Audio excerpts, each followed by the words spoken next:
Now, what we agreed after our conversation in Jukwaa Usalama was that the IG needs to develop a framework to ensure that no police officer will be deployed drunk. And that framework can only be enforced if the OCS is in charge. So you need to deal first with the 1,200 OCSs to grill them and vet them to ensure that they have that certain level of discipline and they are not addicted to alcohol. And that process is ongoing to start with. Then you need now to deal with the strength of the police. I went during Jukwaa to Bomet, for example, and there was a police station in Konoin where they were saying that everybody was drunk. And then, that reflects, that's a reflection of the security situation in that area. So the point is this: we have a problem of alcohol abuse, drunkenness, addiction within the police service. It must be dealt with, first of all, by taking those who are addicted for rehabilitation. But the second part is that you cannot be, everybody here, including ourselves, are trying to say we need to be compassionate and, help them, rehabilitate them. But, Mr. Speaker, there must be an end to that. There must be a limit to it. If you are in disciplined forces, you must accept that we'll take you to a rehabilitation, give you your dues, and discharge you so that it opens doors for other people to serve. Otherwise, if we say we rehabilitate and bring them back, maybe you are given only one chance, and then thereafter, you must be able to leave the police service. This is an issue that is a problem to all of us, as you know, as citizens of this country. Rehabilitation and addiction is an issue. So that process is ongoing.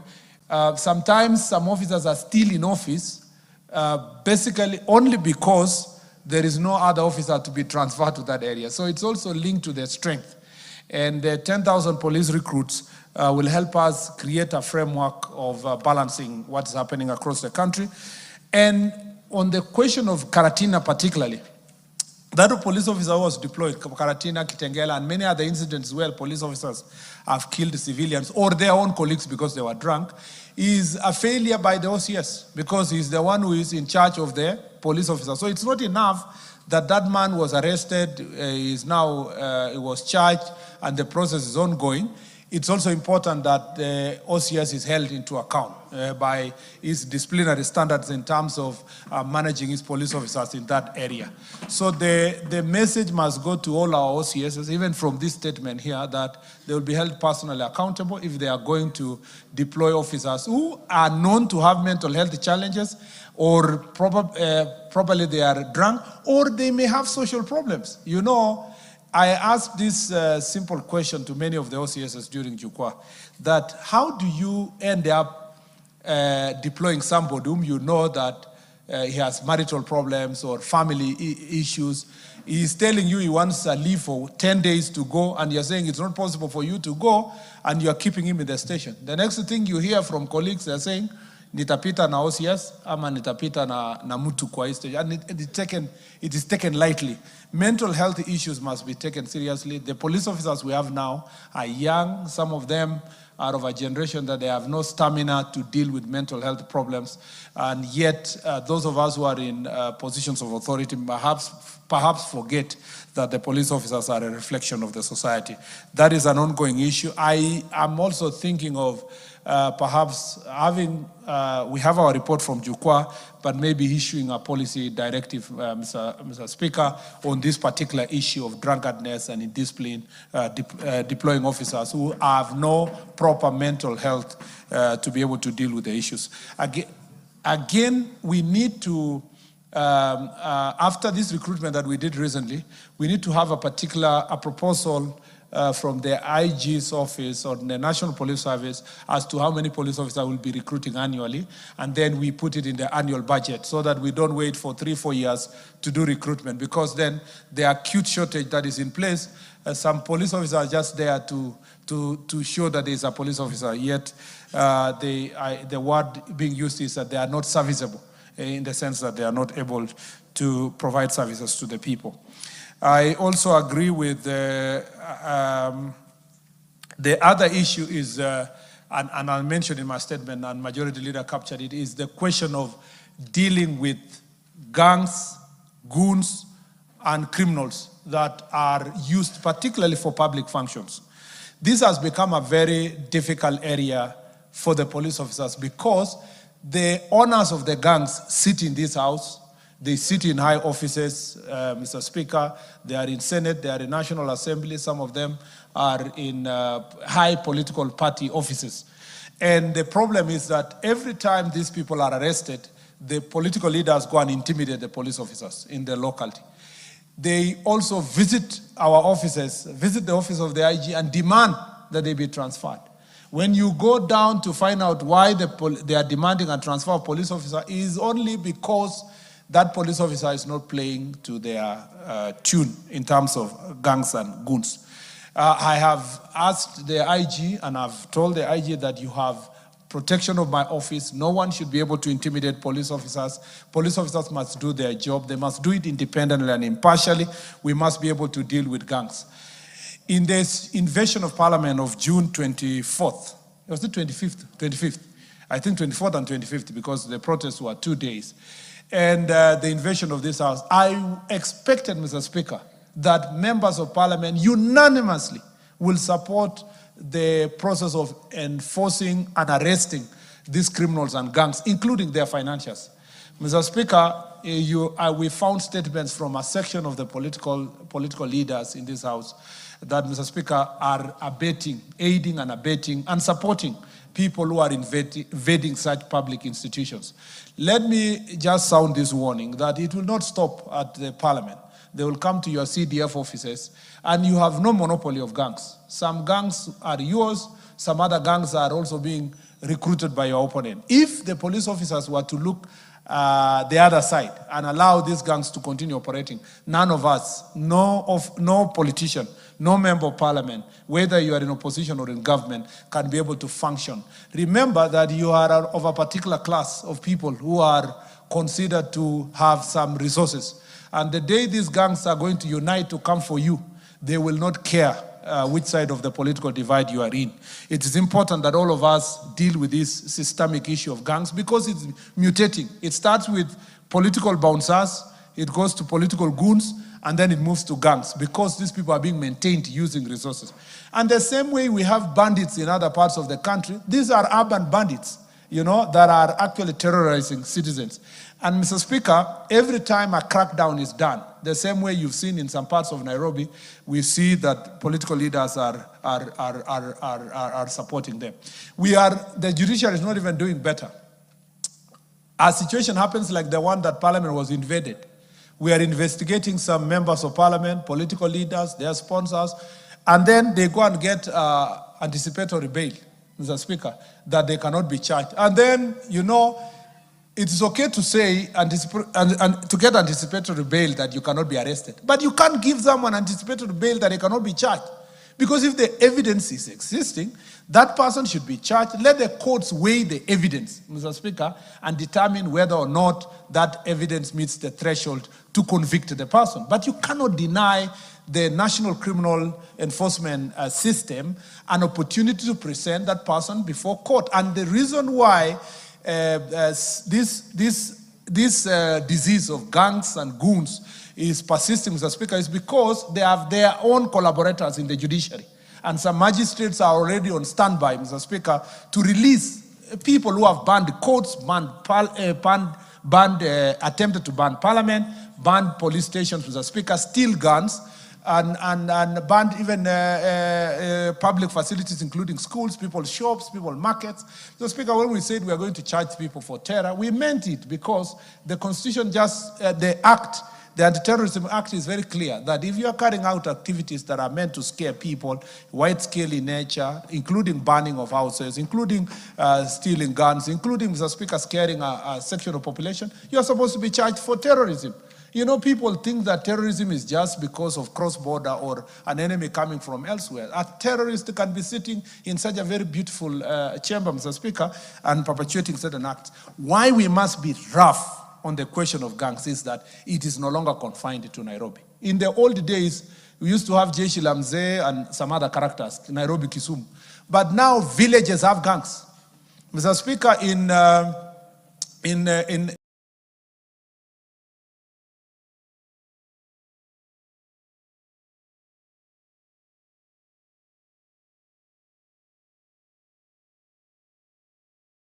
Italy, for example, in Saboti constituency, I'm forgetting. We have this gang in, they're called Kapenguria 6, who are operating around Kitale and invading people's farms and, all that. We have another gang that is 47 brothers, 42 brothers, operating generally around Western, including in Butere. Mr. Speaker, we went very hard on the Butere gang, and you can see the stealing of the cows and invading people's farms has gone down. But Mr. Speaker, they just go down kidogo and then they come up because they get the incentive from political leaders who are paying them. So, Mr. Speaker, if I was to speak freely here, facing all of you here, I would mention names of people here who have gangs. Yeah, Mr. Speaker. And because, Mr. Speaker, because Mr. Speaker, no, that's okay. Because, Mr. Speaker, these are intelligence reports that we have. I would rather allow the DCI to continue the investigation to get the proper evidence that can test can stand the test of prosecution before the court of law. Mr. Speaker, if we come for you around these gangs, please don't think that we are doing it because of political reasons. We're just doing it.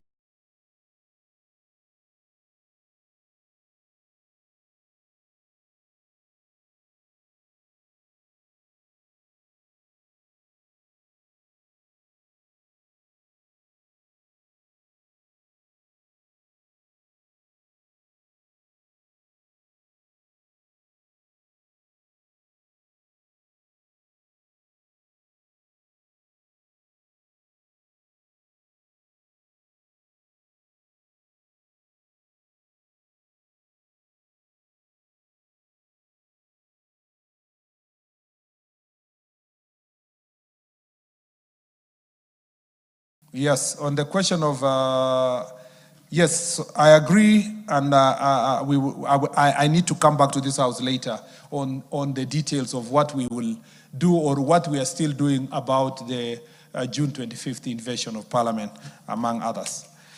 Mr. Speaker, last statement, let me say this. No politician should come to us thinking that they are coming with clean hands. I see some of them going to issue press statements because his gangs have been overpowered by the gangs of his opponent, So because you lost the battle that day, you call a press conference. You accuse the police, you accuse the government, you have a selective memory of mentioning my name, and become even tribal in terms of determining which police officer or public officer you are going to mention. Mr. Speaker, we are not going to allow that. We will deal with those gangs ruthlessly. And every time we have dealt with them ruthlessly, those politicians don't get out of their houses to campaign because they cannot do it without goons. on the issue of Honorable KJ, that was number one. Number two was Honorable Mumina. We are dealing with the Isiolo issue. That issue is of great concern. I agree with you that perhaps we should have gone hard early. Our police officers also, and the team that is doing operation are also strained, particularly during this drought period, because the problems have gone up.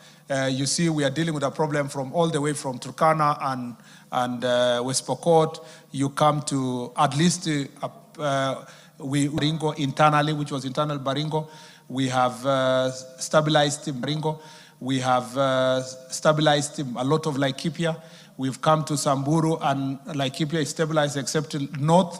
So that challenge of Isiolo and Meru is the one that giving us headache with the one of Turkana and West Pokot around Aro area. And because the Special Operation Group has been doing a very good job, they are also small in number. We need to train more. We need to give them more resources because they are using specialized equipment so that we can be able to solve that issue. I promise you that we will deal with this operation, but we will put in place measures for long-term presence of government. You see, we have, our biggest problem is in Mukokodo Forest and those areas of Malaso, La Bendera Hills. Those places, we are working to make sure that we have government training facilities in those areas. And I'm glad that the Nyeri members of parliament are here.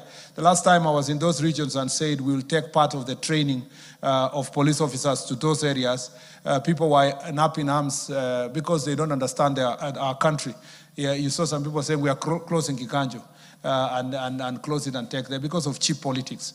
What we want to do is that instead of our police officers only training in Embakasi, Kiganjo, and these areas in terms of field work and practicals, we better have practical training facilities around those areas so that we can increase security presence there. And it's not just for the police, it also includes the KDF. Next week, I'll be sitting also with the conservancies. We've facilitated the conservancies to have NPR to a high level, and they have very good equipment. We want to see how they will cooperate with the National Police Service. I have a meeting with them next week to see how we can collaborate together using the NPR. And finally, we are vetting the NPR. Those NPRs who have been also turning to become criminals, we are going to deal with them. And if we deal this problem in Isiolo and Samburu, then the people of Meru are going to be free, because those criminals call Meru the ATM area. They like going to attack the Meru side because they know as armed criminals in Meru side as it is in the other parts. I agree with you also that we have had another phenomenon where pastoralists, when they move, they want that area to be gazetted to be their administrative unit. Either a chief moves during grazing period like now to Isiolo, and they want to extend the boundaries and move with their chief and establish a location and so forth. We have been dealing with that phenomenon, and we have said that as a ministry, before gazetting any administrative unit, we must get proper intelligence report and proper public participation to ensure that we are not encroaching on each other's administrative boundaries. I am happy, Mumina. I almost called Maimuna, Mumina, that all of you come to our offices, want officers to be transferred. You are fighting as leaders. So depending on which leader came last, one comes today, say that county commander is a bad one, the next one comes, this one is a bad one, the one comes, next one. Don't transfer your political problems to security officers, because one of the effective county police commander who was there was transferred after all this noise was saying that, this man is not working. Now everybody is saying he should come back after the insecurity happened. We couldn't have reached where we are if the police officers were not interfered, if the work of the police officers was not interfered with. And so we have had to bring him back, but in the neighboring county. And that kind of work, the IG is under immense pressure when their officers are also not being given operational space or opportunity to work because of political interference. And then on the issue of KJ, this is another area that judiciary is becoming an impediment. The laws, there's no lack of legislation. It's enforcement. And every time DCI carries out enforcement, the courts, without blinking, just give out court orders. Look at that block called Kenya Times, and another one called, there's another one called 7-something, something 7. Yeah? Channel 7 something. They post fake news continuously. Sometimes inciting communities, and they will put your picture. I saw they put Honorable Memusi's face yesterday, and they're saying Memusi has said community X must not stay in Kajiado and so forth. And it's allowed to just sit there. If you arrest and take person to court, the first thing is the court say freedom of expression. Where is the freedom of expression when that person is inciting in the country? So the DCI, as you've asked, does it not have capacity? Does it require more laws? No. What it requires is more tools and equipment and more officers to be trained. So we have been consulting with our budget committee to see how to capacitate the DCI strength. We have strengthened the DCI cybersecurity team, but we need to have them to have more equipment and to have more resources so that they can be able to hire the young people, the young Gen Zs who can assist us to unravel some of these challenges that we have within the cyberspace. On the question of Honorable Nguris, I have taken note of your concern. It has been a great concern. There were security changes in the past. There is a complaint across Honorable Rueda and everybody here. I don't think there is a county where people are not complaining of overstaying police officers. And so what should happen after the recruitment in August, after the pass-out parade in August and September, we should be able to do massive rationalization, bring in new energy who have come from college, move and mix it with those who have experience, and make the necessary transfers. Remember, I promised, courtesy of Jukwaa la Usalama report, and the IG promised that we are going to also help our officers who have been operating in frontier counties like Lamu, Tana River, Wajir, Mandera, Garissa, Marsabit, Turkana, West Pokot, Samburu, give them an opportunity also to move from those areas, especially those who have served for 5, 7, 8 years. It should be 3 years and someone moves. So that will be possible after the pass-out parade in about September, that we can do massive transfers. However, that does not mean that in places like Samburu, where the leadership have failed, the Inspector General of Police is going to look into the deployment in that area, and we have consulted while we were here. On the question of equity of distribution of resources, you see everybody is touching where Nabi thinks, because he's only looking at his constituency, he thinks he's the only constituency that has a problem. Nearly everyone here, I don't know a constituency here that has enough police vehicles. Yeah, I don't think there is a constituency here that has enough police vehicles. Everybody requires police vehicles. And the reason is because we are about 6 to 7 years behind schedule in terms of replacing the ones that were procured 2014. So because of that, there is a problem. And so there was a replacement recently when the IG replaced about 70 cars to replace different police. And there's another one coming up for 200 and so. But indeed, we need about 2,000 vehicles to serve police. And the procurement has been curtailed by lack of proper resources that we have always required. We were hoping that we get 3,000 last year. By end of last year, we started procurement. The financial resources were not available enough for the same. So we are working now 1,200, which we hope we can get in the next few months. I see the MP of Langata, among others. Even Nairobi, I thought you should just hire a border, among others, Mr. Speaker. The third issue. So this issue is going to be sorted with systematically by having a proper, in the 200 that is coming, we need to equitably send. What we have told the officers, if we send to different counties, you share the vehicles that we are able to send. Honorable Protas, I am glad you are asking this question of West Pokot and Turkana County, Mr. Speaker, is because we haven't, the serious operation that happened in the lower belt has not reached that corner of Aro, the question of Kainuk, and those areas. Mr. Speaker, when the serious operation happened in Baringo County and Elgeyo Marakwet, in Tiatich, in Baringo North, in Marakwet East, and those parts of Pokot, Sigor, a smaller part of Sigor. Most of the criminals went to hide in Sigor. The border of Sigor, Samburu East, not Samburu East, Turkana East, and in Aro, which is Turkana South.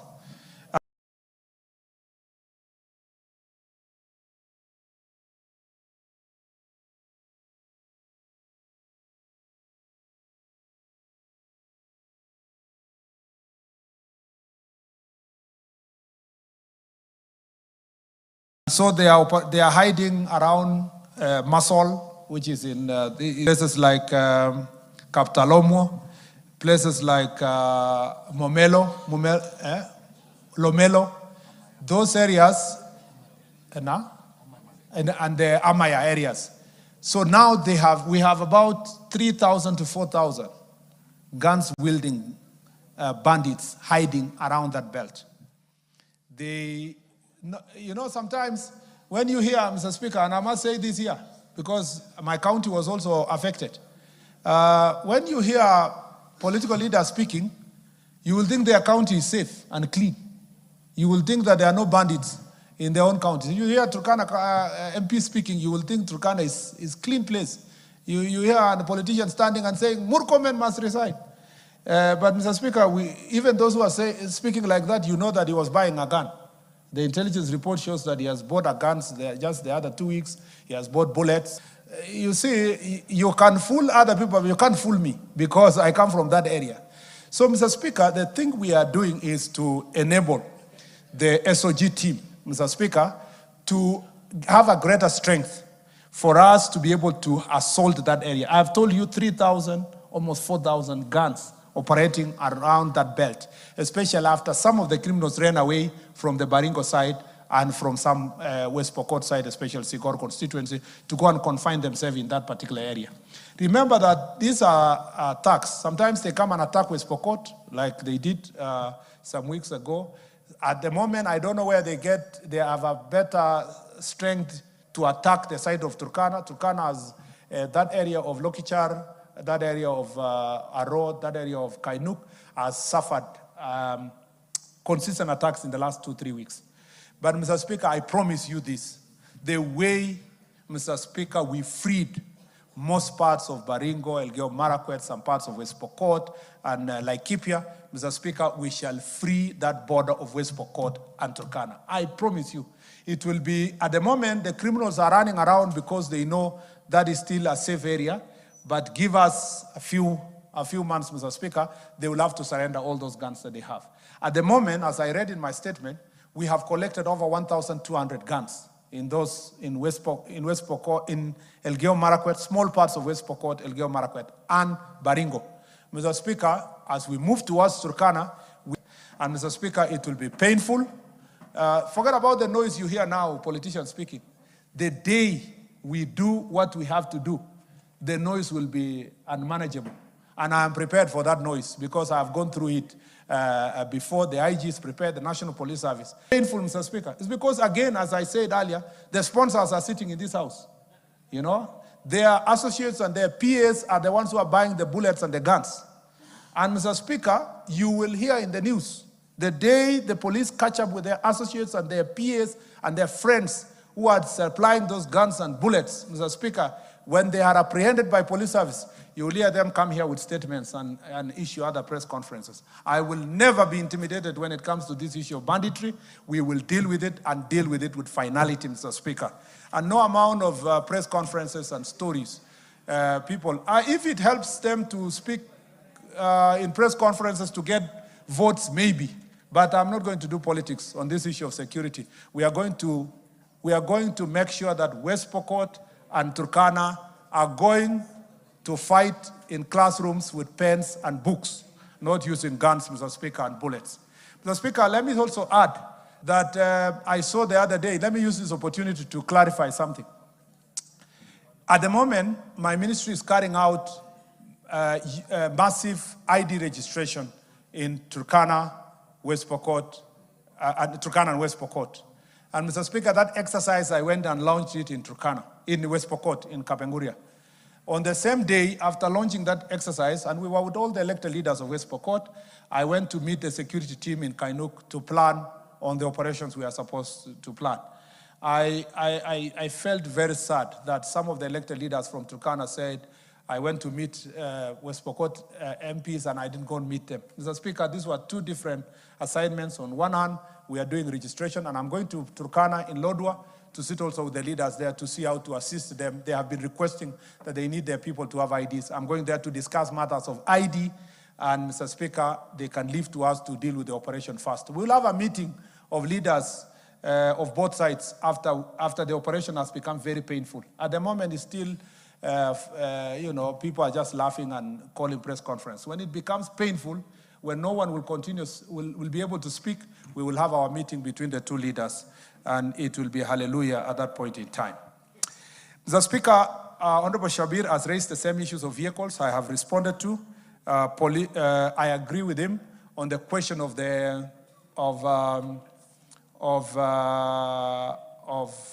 land.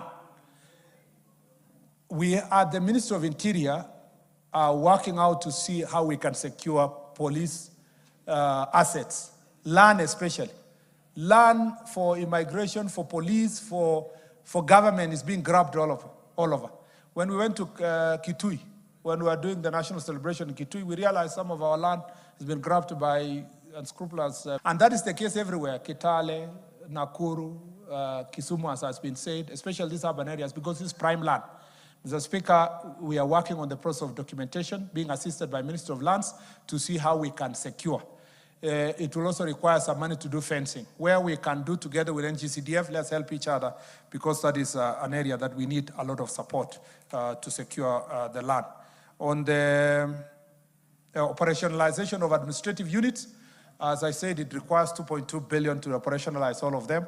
We are unable to do all of them, but I don't think there is a sub-county gazetted which we have not operationalized. Gazetted. I don't think there is a sub-county gazetted. I can say this with a lot of confidence. Gazetted sub-counties have all been done early this year. If there is a member of parliament who thinks his has not been gazetted, text me after this, they will all be gazetted. All the sub-counties gazetted will be operational. All. I can say that with confidence. We are moving now to divisions to see whether we can finish the divisions. The biggest challenge is the locations and the sub-locations. And why the sub-locations are expensive is because you have to employ somebody afresh. For the sub-counties and the divisions, we already have officers who have been employed, who are either ACCs operating in offices in the national level, or DCCs. That is easier to deal with. However, Mr. Speaker, we are sending DCCs and ACCs to places where there are no offices. So there's no office, there's no car, there's no anything. But, you know, the leaders come to us and say, we're too matu, we will see what we can do from there. So I want you to do that which you promised us to do, to make them, have comfortable working environment as we work towards the chiefs and the assistant chiefs. It's expensive for the chiefs because it comes with their allowances, it comes with their salaries, and it comes with the AIE that they are going to use in the new administrative units. On the question, and that should answer the question of Honorable Rueda. Kiunga sub-county is not yet gazetted. So it's among the, if we are unable to meet the budget of those not gazetted, the biggest challenge is to deal with now new ones. However, as I promised in this floor, on this platform, we are going to take care of a few of the counties that were, they didn't get gazetted units because of political marginalization and other reasons. You know, somebody who was sitting, considered Kiunga to be important, or some other sub-counties that already have the list. So in the fullness of time, and not later than June this year, we can gazette a few of them to take care of that affirmative action, including Kiunga. So you have my word. You don't need to harass the speaker. You have my word, and you know the reasons why we are unable to do that. On the chief of Kiunga, I know what you're talking about. It speaks to what Honorable Isiolo Women Representative had spoken to, Honorable Mumina, which is this question of pastoralism moving with our location or moving with our chief and so forth. But we should not put so much emotions the way you did, because the security issue should find a friendly way of resolving that matter. On the question of staying police officers, I've responded. Number 9, Honorable Committe, on the curfew issue of Lamu, we will review the curfew. You do not ask, but let me respond. We review the curfew, Mr. Speaker, the day the security situation improves, to allow us to review the curfew. Mr. Speaker, on Honorable Committe, I'd asked about teachers. I think it's not right to beat any teacher because the results of your children are not meeting the standards. Failure in school is not a factor. Samejibu maswali yako. Waziri anasema watu wa Lamu waendelee kukaa na hii curfew mpaka security kwe sawa. Tumekaa kwa miaka 15. Ni haki atuambie tuendelee hivyo hivyo. Kwani hakuna njia ya kufanywa paka, yani hiyo miaka 15 hamjapata suluhisho paka sasa. Hakuna suluhisho ya hiyo kafyu ikaondolewa. Ni haki Lamu, watu wa Lamu, ikifika saa 12 hakuna ndege inaingia Lamu, hakuna take off or landing kwa sababu hakuna runway light, na hakuwezi toka nje ya Lamu au kuingia Lamu. Hata kufanya kazi sisi wabunge inakuwa shida. Bwana Speaker, ni ukweli, but also that curfew has helped stem the security challenges we have in that area. And there is no great inconvenience that can be equated to loss of life. Mr. Speaker, the number of lives we've lost on that road, Mr. Speaker, and because of the failure to have that curfew, cannot be compared to economic benefits. We can suffer inconvenience, but to save lives.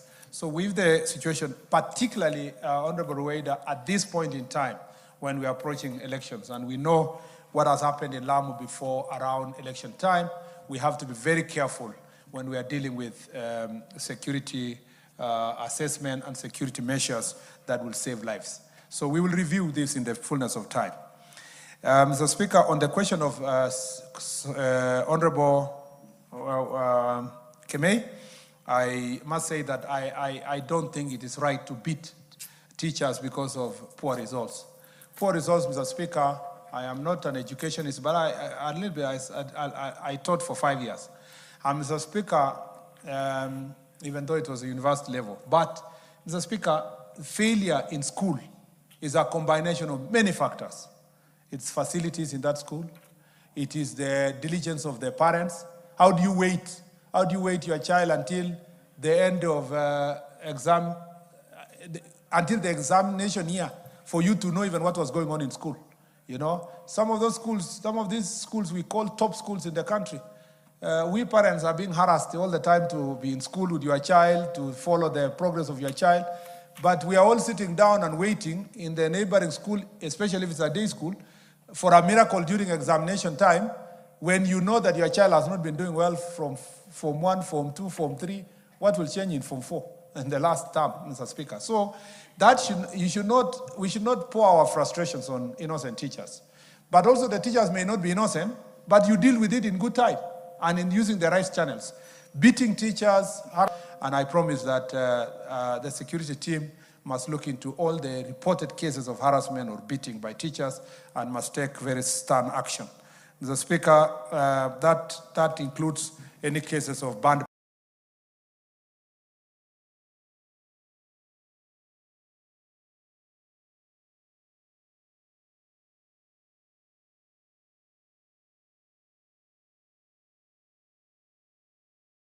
property in Litein High School. On the village,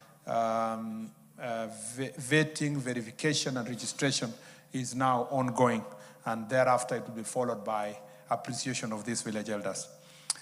On Honorable Makali, we have, this is an issue that the Member of Parliament from Honorable Rachel Nyamaya has been on throughout, in my office, privately, and so forth. And we agreed that KWS should take over the game reserve. And they were to sign an agreement with the county government. So the last time I engaged on this matter, Governor Malombe and Mr. Kanga, the DG KWS, had a meeting to see how they can agree for a management of the game reserve by KWS. Once government takes over that game reserve, it should help us now to manage it properly, because there are bandits operating from there with guns, so that they are stealing people's livestock and attacking grazers. Some of those grazers also are grazing there illegally. So the same issues must be dealt with objectively. Mr. Speaker, is it a government policy for a church to be tear gassed? Of course, Mr. Speaker, it is not. And I have, and I'm sure he's referring to the incident of Odaya. Mr. Speaker, it is only that sometimes by accident, when police are dealing with gangs. Let's start with, what is the cause of the problem? The biggest problem is the gang-wielding politicians. Let's start with that. A politician who walks everywhere with goons and gangs, attracting his opponent to walk also around with goons and gangs. And they have no boundaries. They take their goons and gangs up to church, like it happened in Embakasi, you know? So that for the police to deal with the goons and gangs before even the church service began, they had to lobby tear gas to separate the two. Thankfully, in the Embakasi situation, we managed to ensure that, in the Embakasi situation, we managed to ensure that none of the gangs and no police officers got a tear gas to the church. But in the one of Othaya, Mr. Speaker, is a very, very strange phenomenon, because the reports is, Mr. Speaker, there is a confusion whether it was a police lobby tear gas or it was a tear gas that was carried by gangs themselves and goons of either of the politicians who are having political competition. I want to explain this very clearly. So the investigations are ongoing to establish whether there was a civilian who was carrying a gun in a canister or something and lobbied inside the church.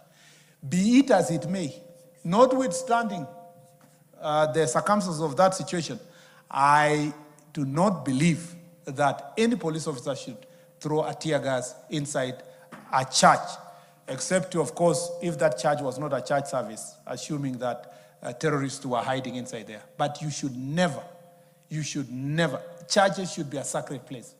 And I speak this both as a son of a pastor, as a speaker, and as a Christian, and as a cabinet secretary.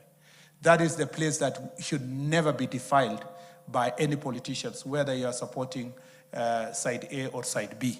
That should not be condoned. And as you know, the IG has promised that investigations, once they establish the facts and the persons involved, they will be charged in a court of law. Mr. Speaker, I'd like also to add that is this a government policy? Okay, promotion of officers and transfers, I've said as much. I think that's all I wish to say, Mr. Speaker. Honorable members, I will... Which one is unanswered? Member for Kajiado North. Thank you, Speaker. The issue of Kitengela. He rightly answered the issue of Karatina. It was asked by Ichongwa. We rarely agree. But Kitengela issue, a senior DCI officer is the suspect in this question. He said from the police officer who shot somebody in Karatina, the OCS can even be taken to task about it. What about the Kitengela issue? Because it has not gone to court. Investigation has been done. The DPP has even given recommendation. What is it that is not happening about the Kitengela and even the cover-up that the DCI wants to do over that issue? Sorry, that was an oversight, Mr. Speaker. Yes. If I can do as follow-up. Where police officers are involved, usually it is not them to investigate themselves. It is the Appaers to do so. Because these were not obvious circumstances. For the case of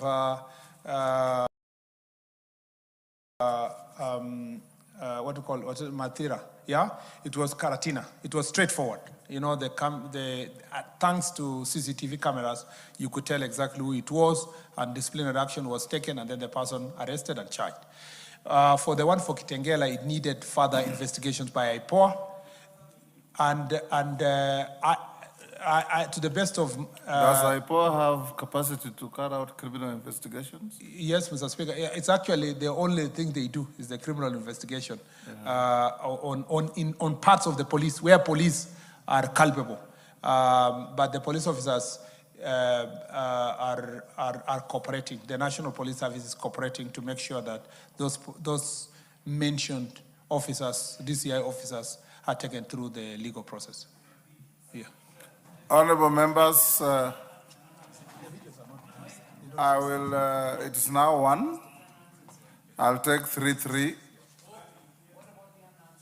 Which one is unanswered, Shakil? Operationalization of 5 locations and 9 sub-locations that have already been gazetted. The answer. Order, Jalango. He was not. But it was answered on Shakil. He said he's finished with the sub-counties. Is now cascading downwards. Isn't that what you said? Okay, let's, wow.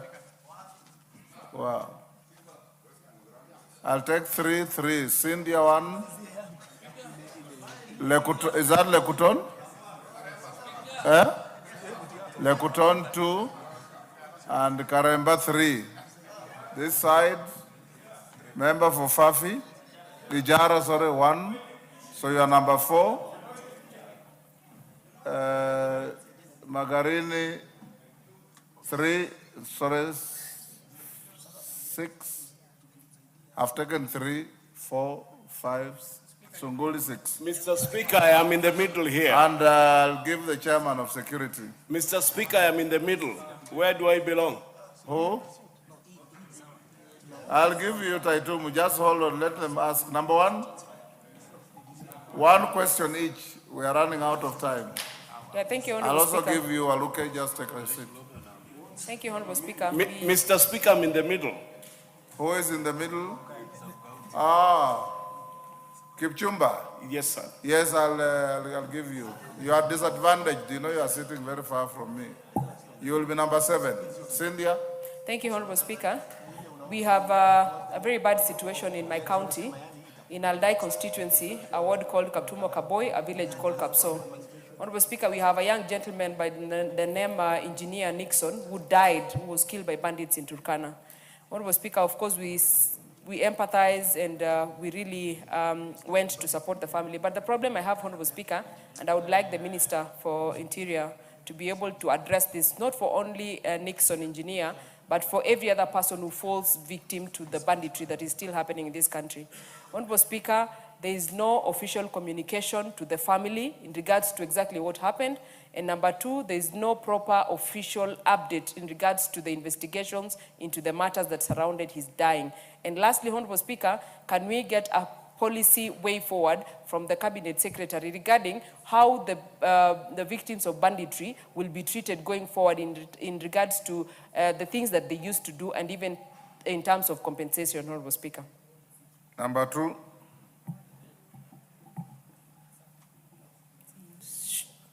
Thank you, Mr. Speaker. Mr. Speaker, I'd like to commend our able minister for his commitment We have run out of time. Stop to secure our nation, Minister. Just ask continue questions. to give Kenyans hope. Mr. Speaker, I'll just make it mine quick. Mr. Speaker, there is a situation in Marsabit County at the moment, specifically in a place called Yale in Kargi Division, Laisamis constituency, that now demands a serious intervention, Mr. Speaker, because of this existing drought. And Mr. Speaker, I'd like the minister to put more emphasis, to put more troops there to help avert a volatile situation that could happen any time.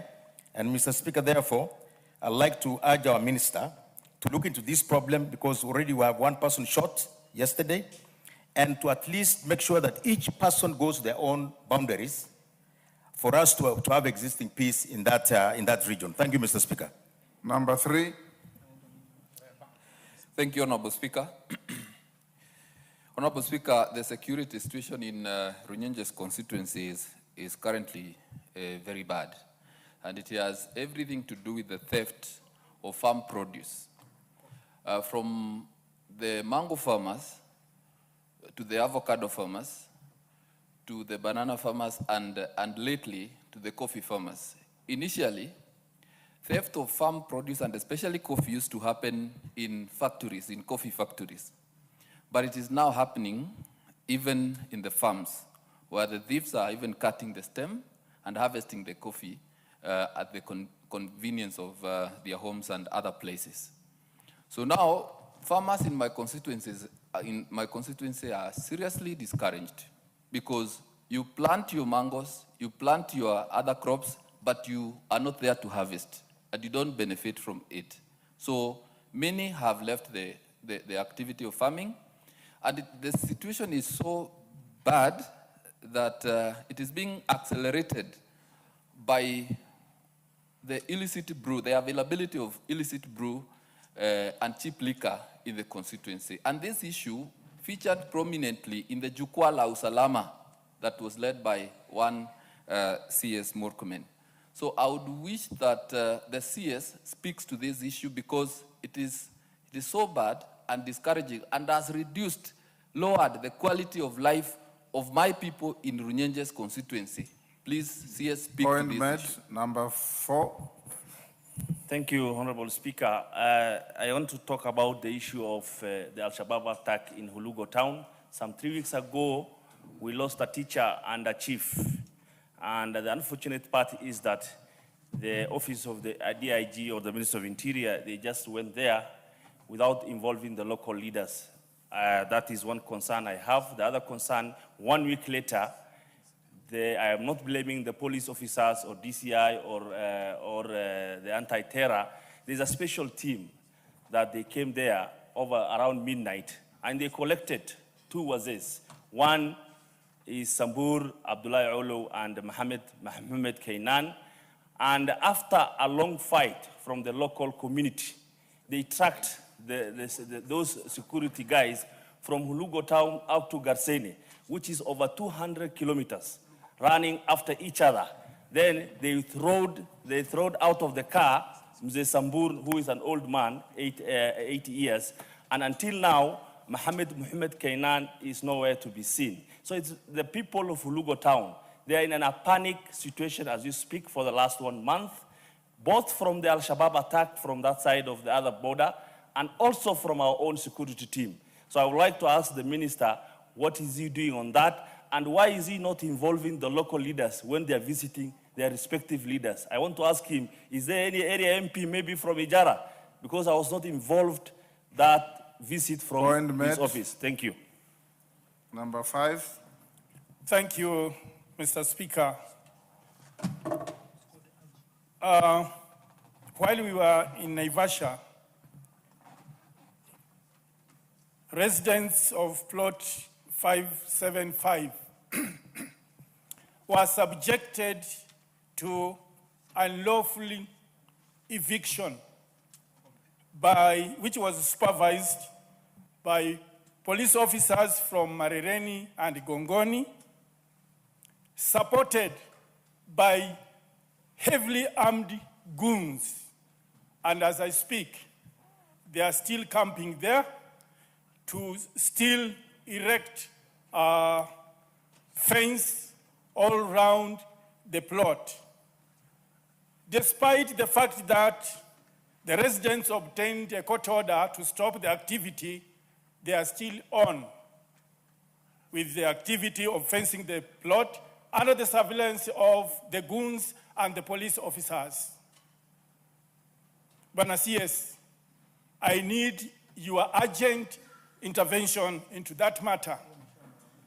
At the same time, Kazuhoni residents are suffering malicious damage to their properties.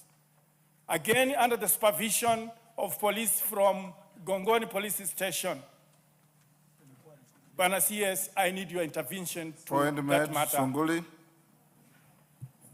Mr. Speaker, I first want to thank the CS for... I've stopped you from praising the CS. No, I'm not praising. It's just as the basis of my question. Yes. That for the attention they paid to the problems in Angata and Lolgorian. But Mr. Speaker, the problem of insecurity in Lolgorian calls for new attention. Because Lolgorian is a gold area, the minister should consider putting special attention to security in Lolgorian and Masrura. Now, the issue is, you have praised us for putting up police stations. I have put up a police station in Masrura. When you gazetted the new police stations, you did not include Masrura. I put up a new a place for the DCI in Lolgorian town itself. You have not populated that place.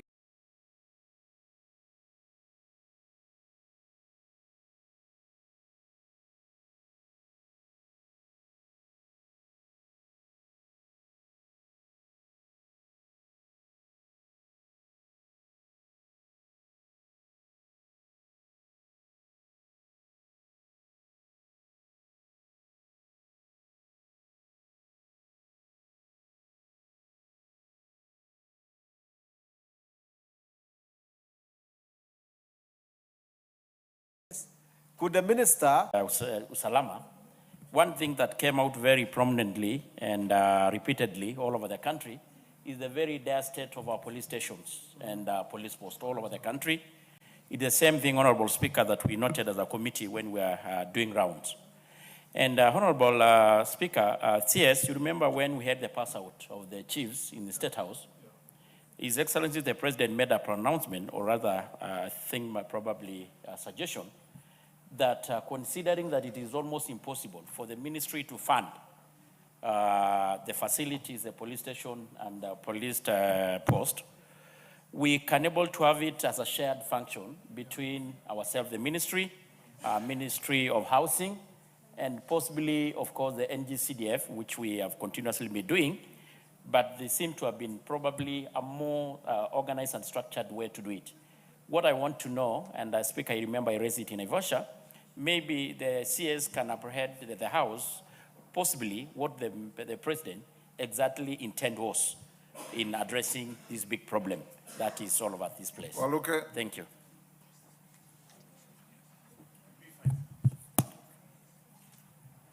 Well, okay, number.